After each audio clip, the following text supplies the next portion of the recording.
So you there, Crown? Yeah. How's it going, Steve? Very well, thank you. Very well. Now, before we start off, Crown, we've got one, and I use the term loosely, person, Madeline, who's got a very appropriate question. And she hasn't been along before, I don't think, so things are new to her. So she's got to, I'll just unmute her. If you can unmute yourself, Madeline, and you can get the ball rolling, as it were. Now, just before you do start, one of the things that we've been discussing lately is having the opportunity for other people to voice their opinion or to ask questions about what Crown is speaking about in relation to us being Crown, whether there's a different viewpoint on things. What we need to be able to do is we need to be able to get as many people together as possible. It's the weight of numbers that we're going to get somewhere with, and if we don't have the numbers, if we keep divided, we're not going to go anywhere.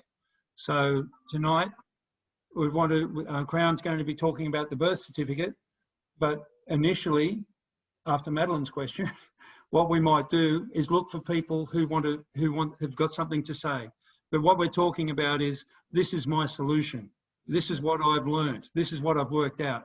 So we're not looking so much for general philosophies. We're looking for, this is what I put in place, or this is what I believe I would do if I had a particular matter to deal with. What's your solution? And then we're going to reference that back to Crown and see what we can sort out. So if you've got a solution for people and it can't stand questioning, you don't have a solution. So go ahead, Madeline. Hi. Yeah, so I'm fairly new, and I was following a Canadian woman from her constitution. I guess what I'm confused about and what I'm trying to sort out is understanding how to get our name back from the birth certificate and then making the oath to the Baron. Okay, Madeline, let me ask, what is it that you want to achieve? Why would you do any of these things? Why would you do any of it? I mean, I just guess from learning everything over the whole COVID scam and everything that's happened, learning about my rights has been one of my top priorities. I've got a child, and just knowing where to stand if something were to happen. And obviously just, yeah, I mean, I have read a little bit about the Constitution, and now knowing a bit more about common law, and I'm still learning, I obviously just wanted to know how to move forward with this, because I think this is definitely up and coming. Our police are very illegal. So I think this is something I know in my group of friends that is a common conversation. So okay. I think it's something that's up and coming in this new generation we're coming into. So could we say that you've become aware that the legal system has turned you into a fiction? I never liked politics. No, but do you know what I'm talking when I say that? Does that make sense to you? If I say that in the legal system that you're a fiction? Yeah, because okay, so you know I understand that the name is a dead entity. And okay. So what you want to do is you want to know how to claim your right to be you and not to be a definition of a law society, shall we say? Yeah. Okay. Crown, can you speak to that? For the newbies, oh, that's a lot of work. Well, just initially, I think Madeline's been looking at some stuff from Canada, and then talking about making an oath to the Lords, and then I think there's something about, was there claiming ownership of your birth certificate, Madeline? Was that one part of it? I have seen some stuff on that, but it confuses me. So, because obviously for them, they talk about Canada, so trying to find something Australia-wide or even Victorian, because we're different from other states as well. Okay, so what we'll do, I think, if we'll focus that question on the birth certificate part, is that okay? Yep. So back over to you, Crown. Okay. Well, just imagine everything that everyone's looking at internationally, you got to go back to the maximum first in time, best in law, and that's New Zealand. So whatever you're looking at right now is superseded by what's written in New Zealand legislation. Even the New Zealand Constitution supersedes your fellow's Constitution, the Canadian Constitution, and the 1835 Declaration of New Zealand subjugates and supersedes the American Declaration. It's all about time jurisdiction. New Zealand holds the key to everything. Mm-hmm. You cannot action anything unless it's coming through New Zealand and then through how New Zealand joins with Australia and then the rest of those Commonwealth countries, the Five Eyes. Everyone's looking in the wrong direction. Sunday ends and Monday begins in New Zealand. So everyone's being distracted by all those other international organisations when in fact the controller is operating from New Zealand through that constitution. And when you get your head around that constitution, then you can see how it's operating within the 1900 Act in Australia, because you see the Crown in there. But the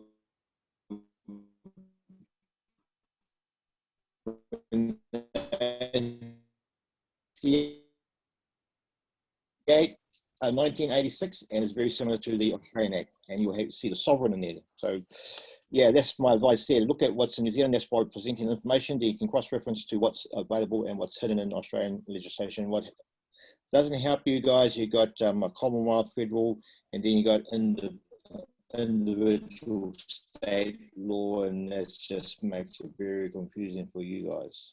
Okay, now, so is there any need to try and claim ownership of your birth certificate?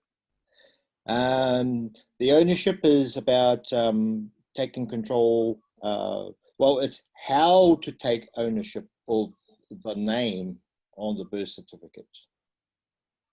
See, it's the name. What we've found is the name that is the prison that binds you. Is the name. Now, in the Constitution Act, it says to proclaim your royal styles and titles. It doesn't say proclaim your name. So everyone keeps giving the name, which gives them jurisdiction. Mm-hmm.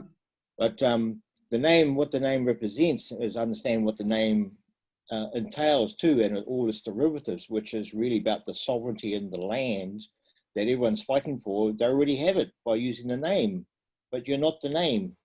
See, that sovereignty in the name and the land can only be exercised by the Crown. Mm-hmm. It's a private public partnership.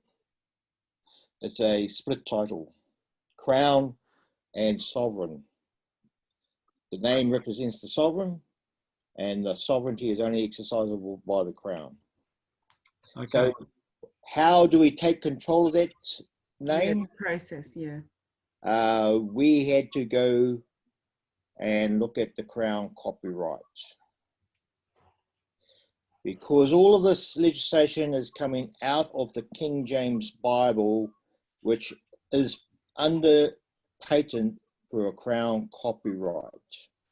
So the Crown copyright, you got copyright and you got Crown copyright is the highest claim to anything. Mm-hmm. Now, what we found is in New Zealand, there's probably about 5 different documents, but the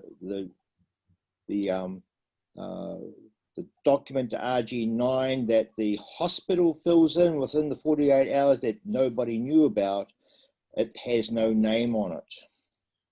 It only has male or female. And male or female is what puts you into bondage as a prisoner. Now, So like a contract document has no name on it. Under Crown copyright, anything with no name on the works, the Crown has the first right of copyright. So it's all about that no name. Copyrighting the no name, only the Crown can copyright it, to take ownership of that instrument. And then the next instrument, that first RG9 is the notification of a birth. The next instrument is the notification of the registration of the birth, where a name is given, and then there's a bond, which is called a printout, which identifies that it's an estate in a trust, and then the birth certificate, which is a license and a lease. Now, somewhere in their Crown, there's been a death too, hasn't there? Well, the death is everything to do with the name. What they registered was a deceased person, which is represented by the placenta. So had you heard of that before, Madeline? No. Okay. This is all operating off what occurred in the womb. And in the Perpetuities Act, under the Inventory Summarii, we are all born in the womb. What happens is, and this is in the Bible too, those will be first shall be last, and those will be last shall be first. And there were two nations at war with each other in the womb.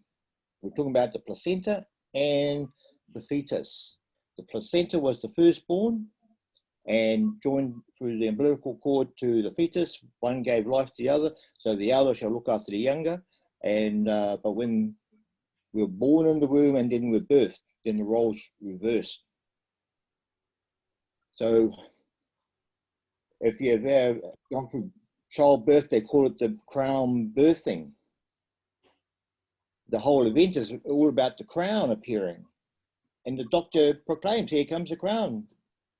But when it comes to the parents filling in the form, they fail to provide the particulars of the multiple birth. Because the placenta was birthed too, still attached. Now that relationship, the medical profession calls the placenta a phantom twin. So there were twins. And this is what they create the two titles from, a fee head and a fee tail. The fee tail is an estate in fee simple that's created for a deceased person, which is the name on the birth certificate. So everyone's using the name of a deceased person to identify themselves and not realizing that there's another identity that's on the birth certificate if you do due diligence, that's in legislation if you do some due diligence, but you didn't know that before you got him, had the child. So in a way, like when people think of themselves, like with the name that you turned into a corporation, but that's actually, you were already dead before you were a corporation sort of thing, because you're identified as the dead twin. Well, only if you look at, it says given name, anything given, you've adopted. So you've adopted the identity of a dead thing. Mm-hmm. You're not dead yourself because you are really the crown, and only the crown, the living crown, is the living entity in this relationship. But because the parents failed to do their own due diligence and didn't provide the particulars of both of the multiple birth, we ended up with this omission, creating an error, and we have adopted and used the name of the deceased person, cutting us off from our inheritance, which is the estate created in the name. In the Land Transfer Act, it says the Crown has disclaimed the estate. The Crown has disclaimed the estate because they've used the name of the deceased person. So they've given it up. Given it up. Yeah. So the reverse of that, we have to proclaim it back. Okay. Yeah, that's my... Proclaim a proclamation of life and crown copyright. So we've just gone through these procedures ourselves, and we put our information into a Crown Law Office. The Crown Law Office is the administrator of that estate that has been disclaimed by the living yourself, because you're using that deceased person's name to identify yourself, and being in that role as administrator, trustee, everything in the public office, you're liable for using that name. It's called user pays, it's called user fraud, and in the Bible it's called usury. So that's the problem, that's the issue. We have to proclaim our royal styles and titles to claim that estate in that name. We are not that estate in that name, which we have disclaimed from the registration of the birth. So that's the whole issue in a nutshell. So the mechanics of it all, we've gone through a whole lot of rabbit holes, and we've come out with a clear process, and we know that we've hit it on the mark by the government's response in relation to the COVID-19. The coronavirus is us. The crown, or corona, crown, vi, which is number six, Roman number 6, which is the sixth estate, the number of man, 666, and R is Regis or Rex, which is royal, and US is us. we're all the Crown. This is their response. They've had to shut down the whole system because the Crown, the living Crown, and there's more living Crowns standing up. So they have to rethink their whole model because they've been operating this model for thousands of years without people realizing the code. So what you might be realizing here, Madeline, is you're not going to find the answer out in 5 minutes. No. It's a larger concept, and it's such a huge fraud. It's a manufactured situation that you're not supposed to ever work out. So we're providing, what we're doing at the moment is providing avenues for people to get up to speed, like from different levels, and we're just working that out as we go and as we get more people on board. So what we say is we probably won't be able to answer your question in its entirety tonight for you to fully comprehend it, but you've probably got a bit of a different focus on it now than what you had initially. Would that be correct? Yeah, definitely. I'm researching more and more because it's just amazing. Okay, now through this tonight, we've got the chat there. You're able to connect with other people and perform learning groups. And one of the things that we're doing tonight as part of the conversation that we're having, I'm inviting people to engage with Crown and to either, really what we're looking for is people who might have a different point of view or a different comprehension as to what the system is and how to deal with it. They might not agree that Crown is the solution to things, and that's what I'm really looking for here this evening.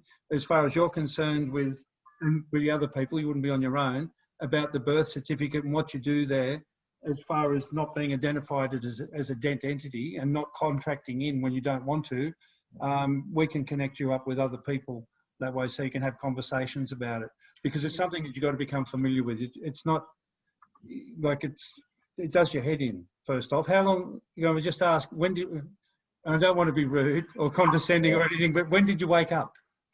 I woke up to the COVID scam in March, and I think it's a few rabbit holes after another. Well, look, good on you. Good on you. Well done.